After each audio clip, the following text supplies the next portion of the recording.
নির্বাচনকালীন যে সময় ফেব্রুয়ারি জানুয়ারি এটা নিয়ে কিন্তু আমরা আমাদের জায়গা থেকে বিরোধিতা জানাইনি,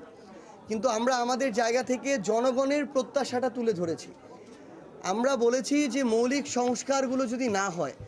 জুলাই সনদের আইনগত একটা শক্ত ভিত্তির উপরে এই জুলাই সনদের ভিত্তিতে যদি নির্বাচন না হয়, এবং আমরা যে সংস্কারগুলোর কথা বলছি এগুলো সংস্কারগুলো সাস্টেইনেবল হওয়ার জন্য, আইনগত ভিত্তি শক্ত হওয়ার জন্য যে গণপরিষদের নির্বাচন,